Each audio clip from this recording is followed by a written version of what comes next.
নমস্কার, শুরু করছি আজকের সংবাদ।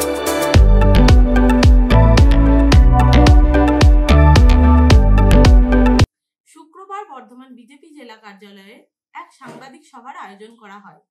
এই সভায় উপস্থিত ছিলেন দলের প্রাক্তন সভাপতি তথা বর্ধমান দুর্গাপুর লোকসভা কেন্দ্রে বিজেপি মনোনীত প্রার্থী দিলীপ ঘোষ, বর্ধমান সাংগঠনিক জেলা বিজেপির সভাপতি অভিজিৎ তা প্রমুখ। এই সভায় দিলীপ ঘোষ বলেন, পশ্চিমবঙ্গ সরকারের ত্রুটিপূর্ণ ওবিসি রিজার্ভেশন আইন কলকাতা উচ্চ আদালত বাতিল করেছেন।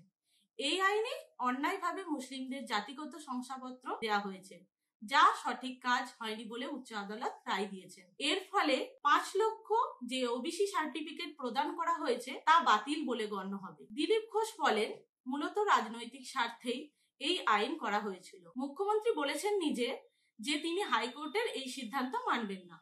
আসলে তিনি সংবিধান ও গণতন্ত্রকে মানেন না বলেই এই ধরনের কথা বলেছেন। দিলীপ ঘোষ বলেন, এই আইন প্রয়োগের মধ্যে দিয়ে মুসলিমদের সন্তুষ্ট করার চেষ্টা করেছে রাজ্য সরকার, কিন্তু তাদের আর্থিক উন্নতির কথা ভাবেননি। তাদের হাতে একটা শংসাপত্র ধরিয়ে ছেড়ে দিয়েছে, কিন্তু তাদের কোনো চাকরির ব্যবস্থা করেননি। ফলে মুসলিম সম্প্রদায়ের মানুষের আর্থিক শ্রীবৃদ্ধি ঘটেনি।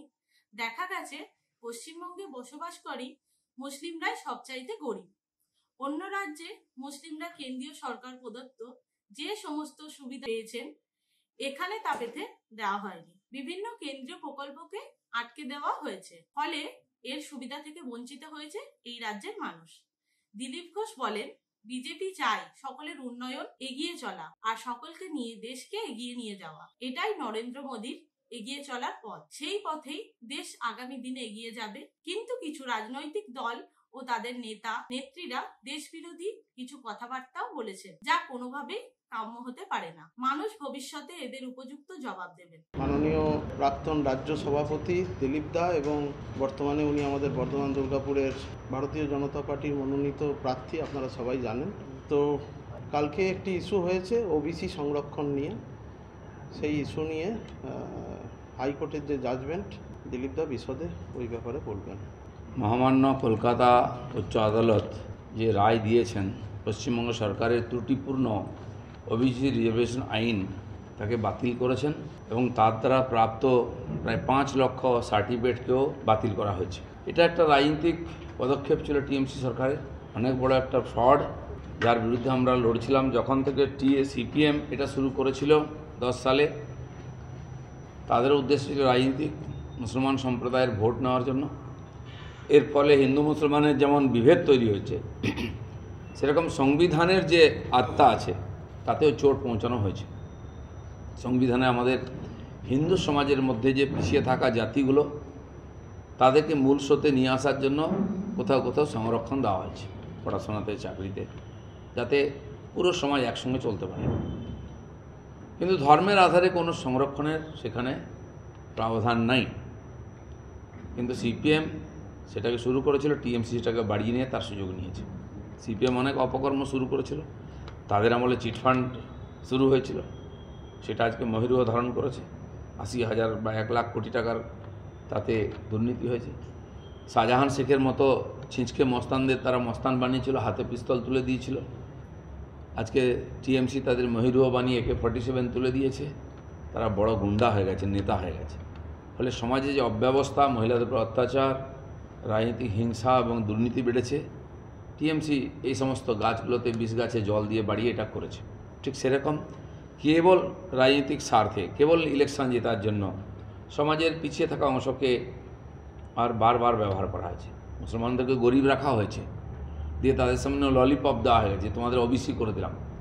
এই যে সার্টিফিকেট দেওয়া হয়েছে, এবং এই সার্টিফিকেট ইস্যু করার জন্য প্রত্যেক ব্লকে বিডিও অফিসে একজন স্পেশাল অফিসার বসানো হয়েছিল। যে কোনো মুসলমান গেলে তাদেরকে জাতি শংসাপত্র দিয়ে দেওয়া হবে, আর সেটা দেখিয়ে তারা ওবিসি সার্টিফিকেট পেয়ে যাবে।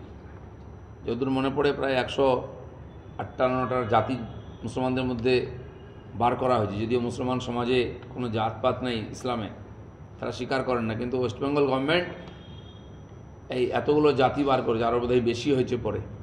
আর তার থেকে প্রায় 71টা না কত জাতিকে তাদেরকে রিজার্ভেশন দেওয়া হয়েছে।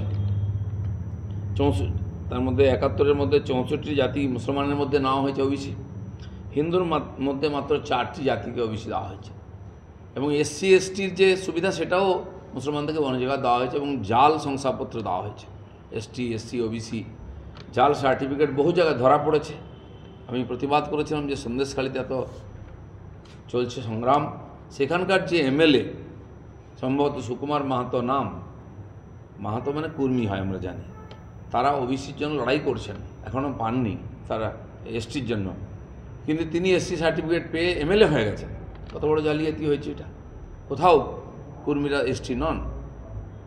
আর যেভাবে West Bengal backward class welfare যে কাউন্সিল আছে তার অনুমতি ছাড়া এই আইন পাস করা হয়েছিল, সংশোধন করা হয়েছিল, ফলে এটা বেআইনি।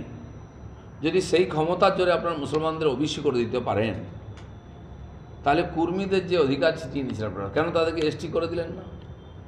কেন বারবার মোদি দেখাচ্ছেন, কেন্দ্র সরকার দেখাচ্ছেন? যদি আপনাদের অধিকার থাকে তাদের সঙ্গে এরকম খেলা খেলছেন কেন ফুটবলের মতো? কেন বছরের পর বছর কুর্মীরা আন্দোলন করছেন এসটি রিজার্ভেশনের জন্য? আপনাদের ক্ষমতা দেওয়া উচিত। কুর্মীরা আপনাদের ভোট ব্যাংক নন, তাই তাদের জন্য করছেন না। তারা গরিব থাক, তারা লড়াই করুক, সাঁওতাল আদিবাসীদের সঙ্গে, ভূমিদের সঙ্গে, এসটি নিয়ে হিন্দু সমাজের মধ্যে লড়াই হোক, কিন্তু মুসলিম সমাজকে তাদের অধিকার ছিনিয়ে আপনারা দিয়ে দিচ্ছেন। এসটি তারা ওবিসির যে অধিকার পেয়েছিলেন সেটা ছিনিয়ে নেওয়া হয়েছে, কারণ হিন্দু সমাজের ওবিসিরা বি ক্লাস, মুসলিম সমাজে যাদের ওবিসি বানানো হয়েছে জোর করে তারা এ ক্লাস হয়ে গেছেন। ফলে কুর্মী সমাজের অধিকার এবং চাকরি সুযোগ চলে গেছে মুসলমানদের হাতে, তাই তারা লড়াই করতে যাচ্ছেন আদিবাসী সাঁওতাল ভূমিদের মধ্যে দিয়ে। হিন্দু সমাজের মধ্যে একটা অশান্তি তৈরি হয়েছে, আর এই সমাজ সমস্ত বিজেপির সঙ্গে আছেন, তাই তাদের মধ্যে ঝগড়া বাঁধিয়ে দাও, এ রাজনীতির লাভ নাও, এই চেষ্টা হয়েছে। এই ধরনের অপকীর্তির ফলেতে আমাদের সমাজে যারা পিছিয়ে আছেন তারা আরও পিছিয়ে গেছেন। এসসি এসটি ওবিসির সমস্ত অধিকার ছিনিয়ে নিয়ে কাউকে দিয়ে দেওয়া হয়েছে। আমার আরও প্রশ্ন, আপনারা 5 লক্ষ সার্টিফিকেট বিলি করেছেন, বিশেষ করে মুসলিমদের দিয়েছেন ওবিসির, কিন্তু চাকরি কত দিয়েছেন? সার্টিফিকেট হাতে ধরিয়ে একটা ভোট, একটা ইলেকশন পার হওয়া যায়, 2টো ইলেকশন পার হওয়া যায়, কিন্তু মুসলমানরা যে গরিব তাদের অবস্থার পরিবর্তন করা যায় না, করেন না ইচ্ছা করে। তাই ভারতের মধ্যে পশ্চিমবাংলার মুসলমান সবচেয়ে গরিব। তাদেরকে গরিব রেখে, তাদেরকে ভোট ব্যাংক বানিয়ে, তাদেরকে ওবিসি সার্টিফিকেট দিয়ে বারবার ভোট নেওয়া হবে, তাদের অবস্থার পরিবর্তন হবে না। নরেন্দ্র মোদী তাদের অবস্থার পরিবর্তন করেছেন, গ্যাস দিয়েছেন, শৌচালয় দিয়েছেন, বাড়ি দিয়ে দিয়েছেন, 100 দিনের কাজ দিয়েছেন, চাষিদেরকে 6000 টাকা দিচ্ছেন, মহিলাদের বাচ্চাদের জন্য বিশেষ ব্যবস্থা করছেন, স্টাইফেন্ড দিয়েছেন। আপনারা শুধু ভোট নিচ্ছেন টিএমসির লোকেরা, তাদেরকে বোকা বানিয়ে। তো আজকে এটা যে অনৈতিক কাজ, সংবিধান বিরোধী কাজ, সেটা আদালতে প্রমাণ হয়েছে, ক্যান্সেল হয়ে গেছে। ফলে চাকরি বিক্রি করে যেন হাজার হাজার যুবক যুবতীর ভবিষ্যৎ নষ্ট হয়েছে। যারা যোগ্য চাকরি প্রার্থী তারা বঞ্চিত হয়েছেন, আর তারা পয়সা দিয়ে বা চাকরি না, পরীক্ষা না দিয়ে চাকরি পেয়েছিলেন, তাদেরও চাকরি চলে গেছে। এই যে হাজার হাজার যুবক যুবতীর ভবিষ্যৎ নষ্ট করছেন, ঠিক একইভাবে ওবিসি শংসাপত্র এতদিন চলেছে, এতে প্রায় 14-15 বছর ধরে, তারা অনেক জায়গায় চাকরিও হয়তো পেয়ে গেছেন, তাদের চাকরি চলে যাবে, কারণ শংসাপত্র ক্যান্সেল হয়ে গেছে। যারা ওই শংসাপত্র নিয়ে ঘুরে বেড়াচ্ছিলেন চাকরি পাবেন বলে, তাদের হতাশা নেমে আসবে। আবার একটা বড় সংখ্যক যুবক যুবতীর ভবিষ্যৎকে আপনারা অন্ধ করে ফেলে দিলেন কেবল রাজনৈতিক স্বার্থে। এটা অমার্জনীয় অপরাধ। এই যে অপরাধ করে এসছেন একদিন পর্যন্ত সব চলছিল, কিন্তু আজকে ধর্মের কল বাতাসে নড়ে, আদালতে গিয়ে ধাক্কা খেতে হচ্ছে, বারবার কানমোলা খেতে হচ্ছে। দাঁড়িয়েছিলেন যে ইলেকশন জিতেছিলেন, তখন কোর্ট ঠিক ছিল। আজকে কোর্ট যেহেতু ওনার অপকর্মের বিরুদ্ধে রায় দিয়েছে, তিনি তার বিরোধিতা, কোর্টকেই মানবেন না। আমরা তো জানি আপনি সংবিধান মানেন না, আপনি সুপ্রিম কোর্ট মানেন না, আপনি লোকসভার সিদ্ধান্তকে মানেন না, তাই সিএ বা জিএসটি ইত্যাদির বিরোধিতা করছেন, আপনি 3 তালাকের বিরোধিতা করছেন, কাশ্মীর 370 হটানো হয়েছে তার বিরোধিতা করছেন আপনি, কারণ আপনি লোকসভার সিদ্ধান্তকে মানেন না, আপনি সুপ্রিম কোর্টকে মানেন না, হাইকোর্টকে মানেন না। এই যে মানসিকতা, এটা বিচ্ছিন্নতাবাদী মানসিকতা। এইটা একসময় স্বাধীনতার আগে হয়েছিল বলে দেশ ভাগ হয়েছিল। মমতা ব্যানার্জি আবার দেশকে ভাগ করার চক্রান্ত করছেন। দেশ বিরোধী গতিবিধি যারা করছে, রাষ্ট্রবিরোধী গতিবিধির সঙ্গে যারা যুক্ত, তাদের সঙ্গে আছেন, তাদেরকে উস্কানি দিচ্ছেন উনি, এবং তাদের সুরে কথা বলছেন, পাকিস্তান বাংলাদেশের উগ্রপন্থীদের সুর মিলিয়ে কথা বলছেন। এটা খুবই ভয়ঙ্কর পশ্চিমবাংলার ভবিষ্যতের জন্য। আমার মনে হয় এই যে ঘটনা ঘটেছে, এটা আমরা যে কথা বলে এসেছিলাম সেটা সত্য প্রমাণিত হয়েছে। পশ্চিমবাংলার মানুষকে আজকে ভাবতে হবে যে এখানে কেন্দ্রের পাঠানো সমস্ত সুবিধা, প্রকল্পের সুবিধা, সে রেশন চুরি করে নেবে, চাকরি চুরি করে নেবে, 100 জনের কাজের টাকা, বাড়ির টাকা, শৌচালয়ের টাকা চুরি করে নেবে। সন্দেশখালিতে গরিব আদিবাসী ভূমিজদের জমি কেড়ে নিয়ে ভেড়ি করা হচ্ছে, জমি কেড়ে নিয়ে পেট্রোল পাম্প করা হচ্ছে, সেখানে জোর করে দখল করে বাগান করা হচ্ছে, সুপার মার্কেট করা হয়েছে এবং শেষ পর্যন্ত তাদের বাড়ির মহিলাদের সম্মানকেও লুট করা হয়েছে। আমার মনে হয় এর তো প্রতিবাদ করা উচিত। এবং এই যে অন্যায় কাজ করে টিএমসি ক্ষমতায় জিতে আসছে, যেমন ভুয়ো সার্টিফিকেট নিয়ে চাকরি পেলে চাকরি যায়, তো ভুয়ো আইন করে যারা ভোট নিয়ে জিতেছে তাদের সরকারটা ভেঙে দেওয়া উচিত। কারণ কি এটা অনৈতিকভাবে সরকার জিতে এসছে, মানুষকে ধোকা দিয়ে সংবিধানের আধারের বিরুদ্ধে, সংবিধানের যে আত্মা আছে তার বিরুদ্ধে এই রাজনীতি করা হয়েছে। সেজন্য এর বিরোধিতা করে আমরা চাইছি এটাও ব্যবস্থা নেওয়া উচিত। যে সরকার মিথ্যা প্রতিশ্রুতিতে জিতে আসে সেই সরকারের আদৌ ক্ষমতায় থাকার অধিকার আছে কি না সেটাও বিবেচনা করার দরকার আছে আদালতে। এবারে এর জন্য সিপিএমও কম দায়ী নয়, তারা এই ধরনের অনৈতিক কাজগুলো শুরু করেছিল, টিএমসি সেটাকে বাড়িয়ে নিয়ে চলেছে, যেন সবাই সমান দায়ী। আর আজকে প্রধানমন্ত্রী যেটা বলেছেন যে ইন্ডি জোটের মুখে থাপ্পড় পড়েছে, কারণ এই অপকর্মটা করেছিল সিপিএম, আজকে সেটা করছে টিএমসি, আজকে দুজনে ইন্ডি জোটের মধ্যে আছেন। সেখানে এরা সমস্ত লোকেরা সংবিধান বিরোধী, দেশ বিরোধী, আইন বিরোধী, কোর্ট বিরোধী, এদেরকে সমান সাজা দেওয়া উচিত। এই কয়েকটি কথা বলা ছিল, আপনাদের জিজ্ঞেস করা থাকলে করতে পারেন। দাদা, সিপিএম এর সময় তো যে সমস্ত ওবিসি সার্টিফিকেট হয়েছে সেখানে তো হাইকোর্ট তো মানে সেই বিয়েগুলো বাতিল করেনি, তারপর থেকে 10 সালের পর থেকে, 10 সালে সিপিএম ছিল, 11 সালে গেছে, মানে প্রায় 1 বছর, তখন যে সার্টিফিকেট হয়েছে সেগুলোও বাতিল হবে, পরবর্তীতে এখনও পর্যন্ত যা হয়েছে সবই বাতিল হবে। ওই আইনের আধারে যারা সুবিধা পেয়েছেন, আইন যদি ভুল হয় তার সুবিধা বা তার দ্বারা যা হয়েছে সিদ্ধান্ত সেটাও ভুল হবে। আগামীকাল আপনার ছেড়ে আসা কেন্দ্র মেদিনীপুরে ভোট, সেই পুরনো জমি কি বিজেপি ধরে রাখতে পারবে না কিন্তু তৃণমূল? মানে আমার ছেড়ে আসা নয়, পুরো জঙ্গলমহলে কালকে ভোট আছে আপনারা জানেন। তার সঙ্গে পূর্ব মেদিনীপুরের 2টি, তমলুক আর কাঁথি, পশ্চিম মেদিনীপুরের ঘাটাল আর মেদিনীপুর, ঝাড়গ্রাম, পুরুলিয়া, বাঁকুড়া, বিষ্ণুপুর, এতগুলো সিট পুরো জঙ্গলমহল এলাকা, সেটাতে ইলেকশন আছে। আর আমার যেটা ধারণা আগের সিট আর বর্তমান আরও 3টে নতুন সিট তার সঙ্গে যুক্ত হবে। সমস্ত আসনগুলো কালকে যেগুলো ভোট হবে 25 তারিখ বিজেপি জিতবে। কালকে ভোট, আজকে আপনি বর্তমানে আপনার কি মনে হয় না আপনি কালকে মেদিনীপুরে থাকতেন, আজকে শরীরটা বাড়তি অক্সিজেন না, মেদিনীপুরে তো ভোট হয়ে গেছে, প্রচার শেষ হয়ে গেছে।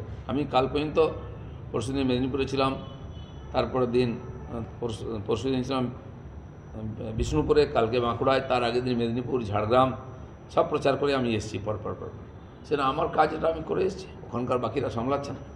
নন্দীগ্রামের ভেটুরিয়া সেখানে 6 তৃণমূল কর্মী বিজেপি মারে আহত হয়েছে বলে অভিযোগ।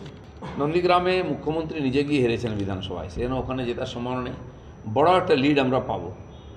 মানে শুভেন্দু অধিকারী ওখানকার এমএলএ, তিনিও লড়াই করছেন পুরো, তাই ওখানে ভয় দেখিয়ে ভোটারদের বাড়িতে ঢুকিয়ে দেওয়ার চেষ্টা চলছে, খুন করা হচ্ছে। এবারে নির্বাচন এখনও পর্যন্ত খুন হয়নি, রক্ত ঝরেনি বিশেষ, কিন্তু সেটাও শুরু হয়ে গেল শেষ হতে। যত ইলেকশন এগোচ্ছে টিএমসি হারছে, তত হিংস্র হচ্ছে, তাই ভয়ের পরিবেশ তৈরি করে জেতার চেষ্টা করছে, কিন্তু মানুষের ভয় কেটে গেছে। পুরোপুরি শান্তিপূর্ণ ভোট আগামীকাল হবে এবং বিজেপি জিতবে। অভিযোগ তো বিজেপির বিরুদ্ধে উঠছে। অভিযোগ যে কেউ করতে পারে, কিন্তু বিজেপি যদি সংঘর্ষ করতো উত্তরবাংলায় করতে পারতো, যেখানে আমাদের গড় আছে। এখানেও ছিল, টেনশন ছিল, কিন্তু আমার উপরে অ্যাটাক করা হয়েছে, আমাকেই কেস দেওয়া হয়েছে।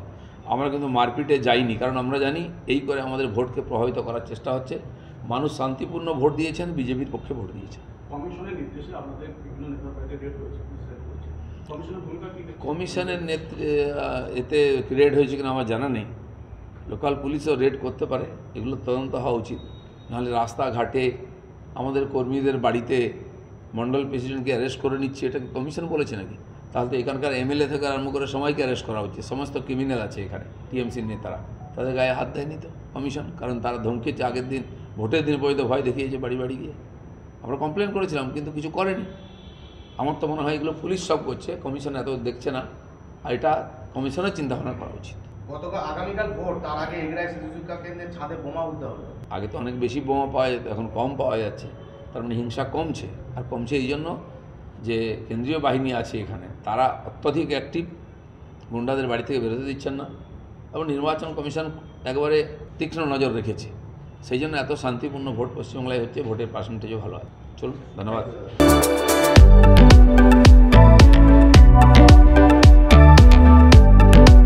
এদিন সকালে বর্ধমানের বীরহাটায় চা চক্রে মিলিত হন দিলীপ ঘোষ। তার সঙ্গে উপস্থিত ছিলেন বিজেপির বর্ধমান সাংগঠনিক জেলা সভাপতি অভিজিৎ তা, অঞ্জন মুখার্জি প্রমুখ। এছাড়াও তার সঙ্গে ছিলেন বিজেপির কর্মী সমর্থকরাও। বর্ধমান দক্ষিণের বিধায়ক যে জায়গায় কাউকে আটকাতে পারলেন না, অন্য জায়গায় গিয়ে আটকাবেন, দমটাকে নিজের জায়গায় আটকান না। এসব ফাঁকা আওয়াজ এবার বন্ধ হবে। শয়তান বলেছে কুকুরটা। কে শয়তান সেটা মানুষ চাপ দিয়ে বুঝিয়ে দেবে।